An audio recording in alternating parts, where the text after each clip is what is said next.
Hi, എല്ലാവർക്കും നമസ്കാരം. ഞാൻ രാജേഷ് ചേലക്കരയാണ്. ഇന്നസെന്റ് ഇന്ന് തിയേറ്ററിൽ ഇറങ്ങിയ സിനിമയെ പറ്റി പറയാനാണ്.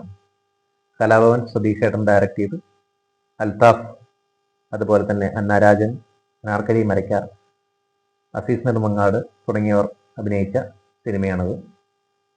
ആനുകാലിക പ്രസക്തിയുള്ള സിനിമയാണ്. അത് നർമ്മത്തിൽ ചാലിച്ച് നമുക്ക് വിളമ്പിത്തരികയാണ്. വളരെ നല്ലൊരു സിനിമയാണ്. ഇതിൽ ഓരോ കോമഡികളും നന്നായിട്ട് വർക്കൗട്ട് ആയിട്ടുണ്ട്. പാട്ടുകൾ സിറ്റുവേഷണൽ സോങ്ങുകളാണ്. എല്ലാം അടിപൊളിയായിട്ടുണ്ട്. അൽത്താഫിക്കയുടെ അഭിനയം വളരെ നന്നായിട്ടുണ്ട്. അതിലുള്ള ചെയ്ത എല്ലാവരും ഒന്നിനൊന്ന് മെച്ചമായിട്ട് നല്ല രീതിയിൽ ചെയ്തിട്ടുണ്ട്. ത്രൂ ഔട്ട് കോമഡിയാണ് പടം. പക്ഷേ അതിൽ ആനുകാലിക പ്രസക്തിയുള്ള കുറേ കാര്യങ്ങൾ കടന്നു പോകുന്നുണ്ട്. സോഷ്യൽ മീഡിയയുടെ അതിപ്രസരത്തിനെ പറ്റി പറയുന്നുണ്ട്. അങ്ങനെ നല്ലൊരു വിഷയം കൈകാര്യം ചെയ്യുന്ന, അതുപോലെ ആ പടത്തിൻ്റെ ക്ലൈമാക്സിൽ ഒക്കെ നല്ല കോമഡി കൊണ്ടുവന്നിട്ടുണ്ട്. ഈ പടത്തിൽ അവതരിപ്പിക്കുന്ന വിഷയം എന്ന് പറയുന്നത് നിങ്ങൾ തിയേറ്ററിൽ തന്നെ പോയി കാണേണ്ട ഒരു വിഷയമാണ്.